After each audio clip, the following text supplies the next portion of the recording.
Shaddad bin Aus radhiyallahu ta'ala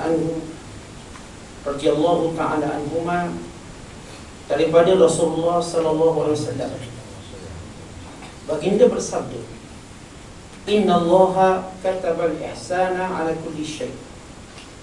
Fa idza qataltum fa ahsinu al-qitlah wa idza zabahtum fa ahsinu adh-dhibha wal yuhidda ahadukum syafratahu wal yurih dhabihatahu." Maksudnya, sesungguhnya Allah mewajibkan ihsan terhadap segala sesuatu. Jika kamu membunuh, laksanakanlah dengan cara yang baik. Dan apabila kamu menyembelih, sembelihlah dengan cara yang baik. Dan hendaklah seorang daripada kamu menajamkan pisaunya, serta hendaklah dia merehatkan sembelihannya. Hadis ini hadis yang sahih, yang diriwayatkan oleh Imam Muslim pada nombor hadis 1955. Yang juga diriwayatkan oleh rawi-rawi yang lain seperti Ahmad, Darimi, Abu Dawud dan juga At-Tayalisi serta Al-Baihaqi rahimahumullahu ta'ala ajma'in. Hadis ini yang diriwayatkan oleh seorang sahabat Nabi SAW, anak kepada sahabat Nabi SAW, itu yang bernama Shaddad bin Aus bin Thabit. Shaddad bin Aus bin Thabit Al-Khazraji dikunyahkan, yakni digelar dengan Abu Ya'la ataupun Abu Abdurrahman. Khalifah berkata, nama ibunya Salimah atau Salmah daripada Bani Adi bin Najjar. Ayahnya menyertai peperangan Badar dan mati syahid dalam peperangan Uhud, sebagaimana kata Ibn Burqi. Ubadah bin Samit radhiyallahu ta'ala anhu berkata, Shaddad bin Aus termasuk di kalangan manusia yang dikunyahkan dengan ilmu dan sifat lemah lembutnya, sedangkan ramai manusia dikunyahkan salah satu daripada keduanya. Dengan sebab itu, kata Sa'id bin Abdul Aziz, kelebihan Shaddad bin Aus dengan dua perkara, iaitu penuh dengan ilmu dan kesabaran yang tinggi ketika marah. Satu ketika Rasulullah sallallahu alaihi wasallam bertanya kepada Shaddad, lantas jawabnya, dunia sempit bagiku. Kemudian sabda Nabi sallallahu alaihi wasallam, tidak bagi kamu, sesungguhnya kota Syam akan dibuka. Kamu dan keturunanmu akan menjadi pemimpin di sana insya-Allah. Al-Baihaqi berkata, beliau menetap di kota Hims, iaitu di Syria atau di bumi Syam. Ibn Sa'ad berkata, beliau meninggal pada tahun 58 Hijriyah ataupun bersamaan 677 Masehi, ketika berusia 75 tahun. Terkenal sebagai orang yang kuat beribadat dan rajin berusaha. Abu Nu'aim berkata, beliau meninggal dunia di Filastin pada zaman pemerintahan Muawiyah. Ibn Hibban berkata, beliau dikebumikan di kota Baitul Maqdis. Muslimin yang dirahmati Allah sekalian, kemana kita diperkenalkan dengan seorang sahabat yang mulia yang bernama Shaddad bin Aus, yang merupakan anak saudara kepada Hassan bin Thabit, penyair terkenal Nabi SAW. Dan ayahnya Aus, seorang yang amat popular dalam jihadnya bersama Nabi SAW. Sama ada dalam perjanjian Aqabah, ayahnya itu Aus bin Thabit sudah terlibat, sehingga kepada peperangan Badar, Uhud dan juga semua peperangan. Dan beliau meninggal dunia mengikut pendapat yang kuat di dalam peperangan Uhud. Ada sebagian ulama menyatakan seperti Imam Waqidi, beliau terlibat sampai perang Khandaq dan perang-perang yang lain dan wafat pada zaman Khalifah Sayyidina Uthman. Itu ayah dia. Tetapi anaknya Shaddad juga tidak kurang hebat dari sudut kemuliaannya, sehingga dipuji oleh Abu Darda radhiyallahu ta'ala anhu dengan katanya, likulli qaumin faqih wa faqihu hadhihi ummati Shaddad. Bagi setiap kaum ada orang alimnya, maka orang alim bagi kaum ini ialah Shaddad bin Aus. Dan Ubadah bin Samit menceritakan kelebihan Syaddad bin Aus. Orang lain mungkin diberi ilmu tapi tak diberikan sifat al-hilm, sifat tahan marah. Ada orang yang diberi sifat tahan marah tapi tak diberi ilmu. Dia memang penyabar orangnya tapi tak alim. Ada setengah pula alim tapi tak penyabar. Tetapi Syaddad bin Aus, Allah Ta'ala berikan kepadanya dua-dua. Di samping beliau berilmu, beliau juga mempunyai sifat al-hilmu. Al-hilm maknanya orang yang payah nak marah. Orang yang bila dihimpit, diprovok, dia mampu mengawal dirinya, sehingga dia tidak pernah mengeluarkan kata-kata kesat, maki hamun atau sebagainya, atau kata-kata menghina orang lain. Dan Syaddad bin Aus bin Sabit Al-Khazraji ini, saudara-saudara semua, seorang yang amat kuat beribadat, sehingga diceritakan oleh ramai ulama seperti Syekh Al-Laqnawi dari kitab Iqamatul Hujjah, bagaimana Syaddad di antara sahabat Nabi SAW yang khatam Al-Quran satu hari satu malam. Selain daripada Ali bin Abi Talib, selain daripada Uthman bin Affan, ialah Syaddad bin Aus. Dia boleh khatam Quran satu malam je, dah habis Quran. Dan ini kehebatan beliau.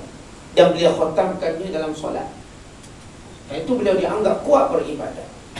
Dan beliau mati di bumi Baitul Maqdis, bumi yang mulia, dan dikebumikan di sana. Di mana pernah diceritakan, kerana beliau ini keturunan Bani Najjar daripada suku Khazraj. Dan keturunan Bani Najjar ini, saudara, ceritanya cukup menarik. Kerana Nabi SAW, bila dia berhijrah, unta yang dinaikinya berhenti di tempat, di kampung, di tanah, di hak milik keturunan Bani Najjar, termasuk Masjid Madinah yang dibina, milik dua anak yatim, itu Sahal dan Suhail daripada kabilah Bani Najjar. Termasuk Nabi SAW berbapa angkatkan Abu Ayyub Al-Ansari daripada kabilah Bani Najjar. Jadi suku Aus, suku Khazraj ni selalu dia ada kabilah-kabilah ni pula. Suku Khazraj antara kabilah ni adalah Bani Najjar. Maka Nabi SAW pernah mendoakan kemuliaan keturunan Bani Najjar, bahawa keturunan kamu kesemuanya nanti akan menjadi pemimpin-pemimpin, akan dimuliakan oleh Allah Ta'ala dengan memberi sumbangan yang besar kepada umat Islam. Maka ini rawi kita yang meriwayatkan hadis yang masyhur ini, hadis yang menyatakan tentang ihsan, yang merupakan kaedah yang antara terpenting dalam agama, iaitu ihsan.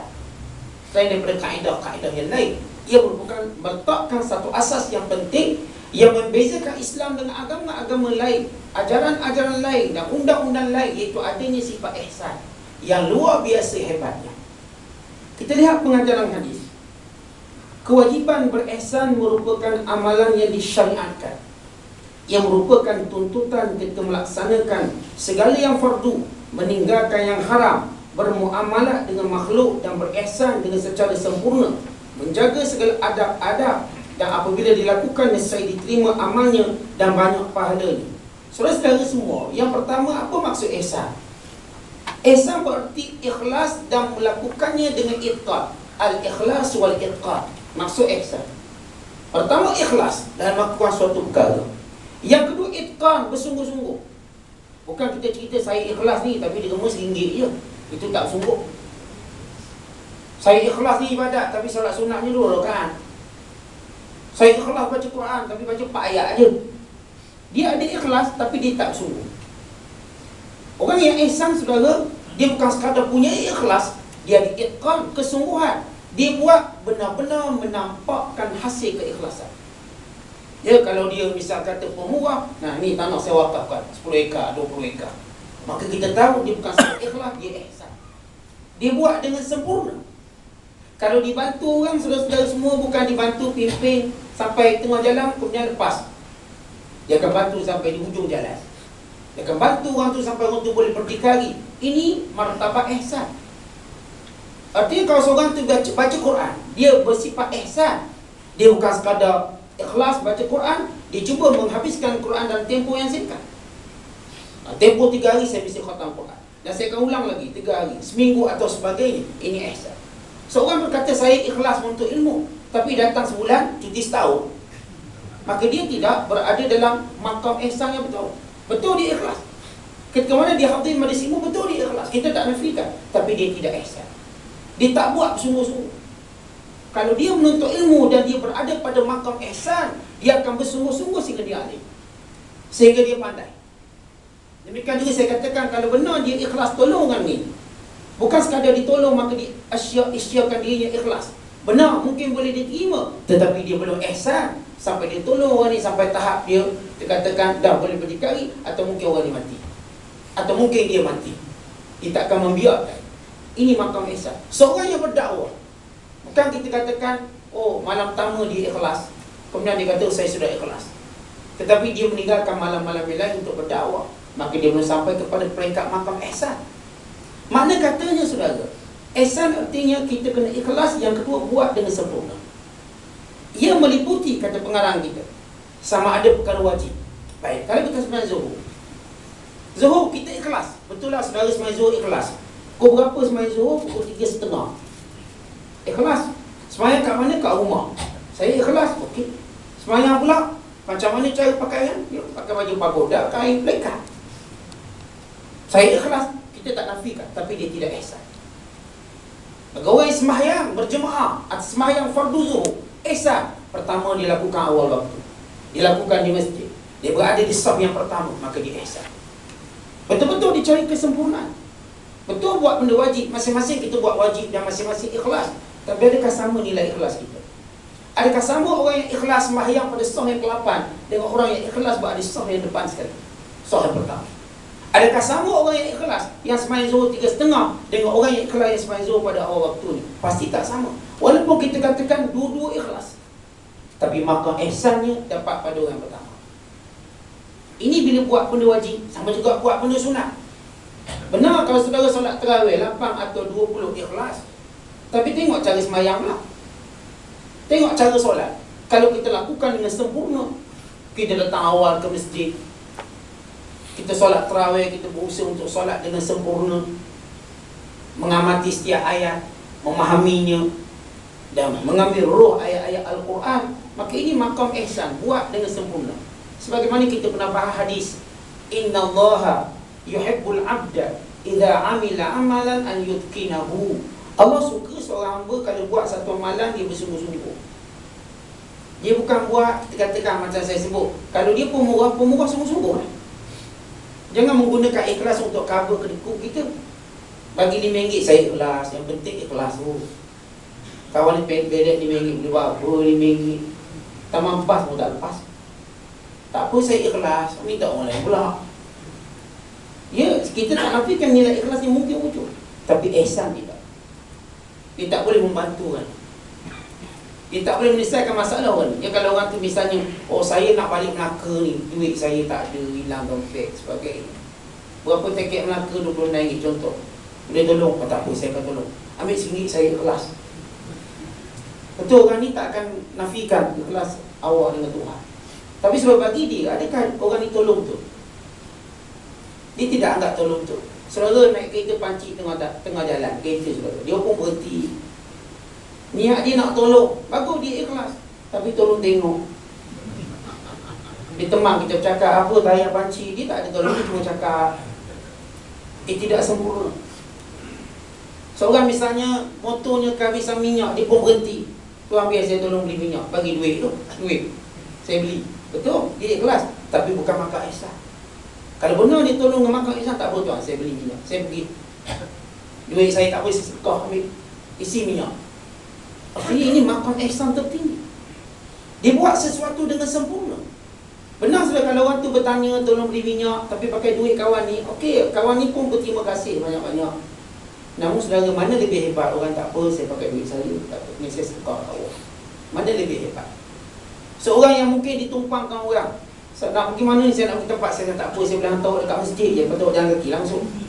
Okey, tak ada hal, dia dah tolong, sebahagian dah tolong, tapi dia belum sampai peringkat makam ihsan. Sehingga dia menyampaikan betul-betul tempat kita nak pergi, menguruskannya. So, sebab itu sebab kita lihat dalam kehidupan kita, orang tolong kita banyak jenis. Ada tolong kita mukadimah, ada tolong tengah, ada tolong sekerat, tapi ada orang tolong kita sempurna sampai selesai hajat kita. Dia kalau kita nak buat majlis kahwin, misalnya dia tolong daripada mula kita nak beli barang sampai kita nak rebang sekian-sekian kemah, semua ditolong sampai habis selesai majlis kahwin. Kita amat berterima kasih. Dia berada pada makam ihsan yang tersendiri. Artinya sudah baik buat benda wajib dia ihsan, atau dibuat benda sunat, atau meninggalkan yang haram. Orang yang meninggalkan yang haram seperti meninggalkan zina. Memang dia tinggal zina, saya tak berzina, Ustaz, ikhlas, saya tak berzina, saya cuba tinggalkan zina, tapi mata dong ngintai juga. Dia belum sampai makam ihsan. Dia masih berfikir, berkhayal misalnya. Biar kalau kita tinggal benda haram, so tinggal dengan sempurna. Kalau saudara betul-betul nak tinggal zina, jangan tengok bergambar kat senonoh. Betul-betul. So tak pandang pun wanita-wanita, saya tak ada hajat memandang wanita. So tak ada cenderung untuk bercakap bahasa lucah. Itu benar-benar orang tinggalkan zina. Sebab dalam Al-Quran Allah Ta'ala sebut wala taqrabuz zina, jangan dekat zina. Berarti baik cakap lucahnya, gambar lucahnya, apa-apa sahaja yang boleh membangkitkan nafsu kita. Jadi kalau kita betul-betul tinggalkan yang haram, biar sempurnanya macam tu. Kalau kita tinggal riba, saya tinggal riba, tapi sudah lihat cara kita tinggal riba. Bak personal law, okeylah kita tak berkait dengan riba, tapi pinjam rumah dekat juga. Artinya kita tidak begitu ihsan, melakukan dengan ihsan dengan bersungguh-sungguh. Atau kadang-kadang sebenarnya kita memang betul, kita tinggalkan riba dan semua amalan kita, tapi kita jadi saksi pinjaman riba. Super lah. Saya tak pinjam riba, saya cuma sokong kereta orang nak pinjam riba. Padahal benda tu Nabi SAW sebut sama, la'anallahu akilar riba wa mukilahu wa katibahu wa syahidai. Allah melaknat orang yang makan riba, yang beri makan riba, yang menulis agreement riba dan menjadi saksi kepada riba. Semua. Memang kita kata saya tinggal riba, tapi kita terlibat juga dengan cara orang lain. Kita tolong jadi grantor, kita tolong jadi saksi orang lain. Memang kita tinggalkan zina, tapi bila orang share, kat mana kawasan pelacur? Pergi sana. Ada banyak pelacur. Ya, kita tidak berzina, tapi kita cerita-cerita, ni bapa ayam. Ni anak ayam dia. Ni tempat yang popular ni. Cerita pada orang yang pegang agama kuat, okey lah. Kita dengan orang memang tengah cari, tapi malu nak tanya. Kita dah tunjukkan jalan pada dia.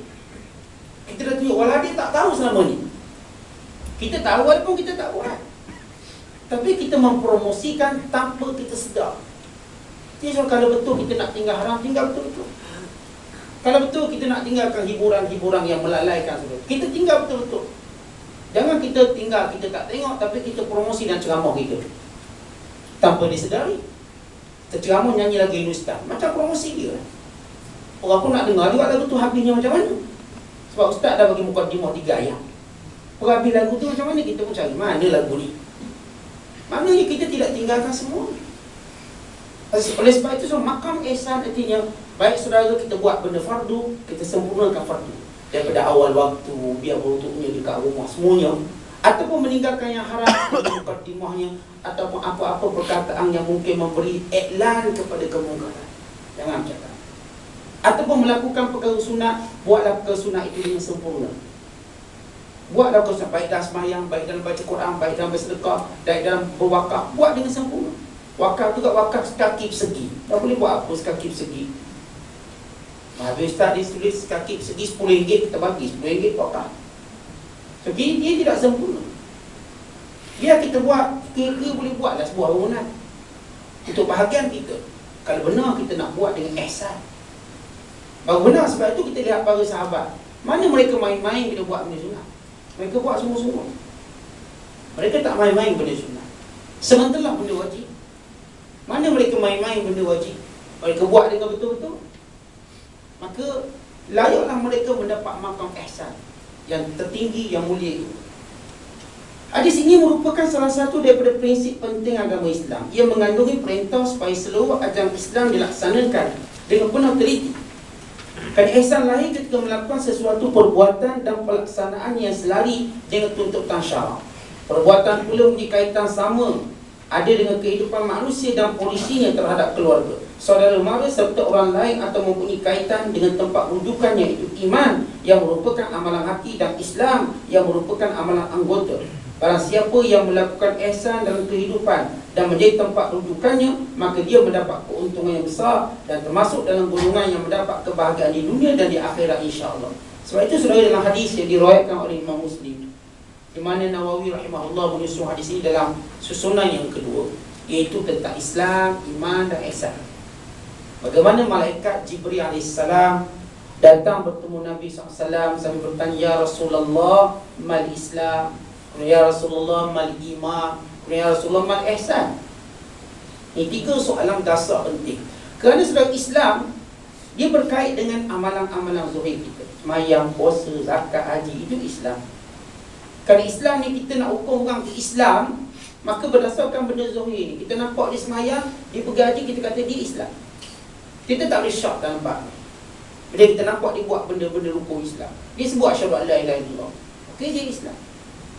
Dia pergi haji, kita tengok saban tahun, ya, dia Islam. Kemudian makam kedua, iman, yang berkait dengan hati. Kepercayaannya pada Rasul, malaikat, nabi-nabi, hari kiamat, qada dan qadar Allah Subhanahu Wa Taala, 6 rukun iman yang masyhur itu berkait dengan kepercayaan, kekuatan akidah dalam hati. Manakala ihsan pula ialah keikhlasan, yang berkait seorang bila dia sembahyang buat rukun Islam atau dia percaya Rasul dengan rukun iman, dia melakukannya dengan penuh keikhlasan. Kalau benar dia kata saya beriman dengan kewujudan Rasul, perutusan Rasul-Rasul, maka buktikan dengan keikhlasan untuk turut, untuk ikut, untuk tunduk pada sunnah Nabi SAW. Buktikan keikhlasan kamu. Ya, mungkin kamu cakap saya Islam, saya sembahyang ikut Nabi ajar lah. Yang kedua, saya ni beriman lah pada Nabi SAW. Tapi mana keikhlasan kamu dalam mengikut sunnah? Kenapa kamu dalam mengikuti sunnah begitu kita katakan acuh tak acuh? Atau lebih malang, kamu tidak berminat untuk mengetahui sunnah itu apa? Tidak berminat. Tidak berminat untuk mengetahui bagaimana sunnah Nabi SAW ketika makan, ketika minum, ketika berdiri, ketika berjalan, berkahwin, ketika Nabi berperang, Nabi berekonomi, Nabi berpolitik, ketika mana Nabi SAW bermuamalah dengan jiran tetangganya, dengan hubungannya dengan non-Muslim. Kita tak berminat nak tahu. Artinya kita belum sampai makam ihsan. Sehingga kita tahu cara makan Nabi macam mana, kita nak ikut sungguh-sungguh. Cara bercakap, tutur kata Nabi SAW macam mana, cara tidur Nabi, tidur baring Nabi macam mana, cara berpakaiannya, berkenderaannya macam mana, cara Nabi bila menghadapi masalah dan musibah macam mana. Sebab Nabi ni manusia untuk diberi contoh, bukan malaikat. Nabi melalui apa yang kita lalui. Apa yang selalu lalui dalam hidup, Nabi lalui benda itu. Untuk Nabi tunjuk kepada kita jalan penyelesaiannya mana. Kita katakan saya berkahwin, Ustaz, ya, Nabi pun berkahwin. Saya masalah bini saya lain sikit, bini Nabi ni tak, Nabi juga menghadapi masalah kepada isteri. Kita kata, oh, saya ada masalah dengan anak-anak, Nabi pun punya anak-anak dan cucu, anak angkat. Supaya kita tahu cara menyelesaikan masalah kita. Oh, saya ni pegang satu syarikat. Oh, kita katakan Nabi SAW memerintah negara. Macam mana Nabi uruskan semuanya. Semua ni ini ada dalam sunnah Nabi SAW. Jadi makam ihsan biar kita kenal sungguh-sungguh. Kecintaan tu biar ada. Jangan sekadar Islam, iman, tapi ihsan tak ada. Yang ini keikhlasan kita dalam membuktikan Islam dan juga iman kita dan melakukan suatu perkara.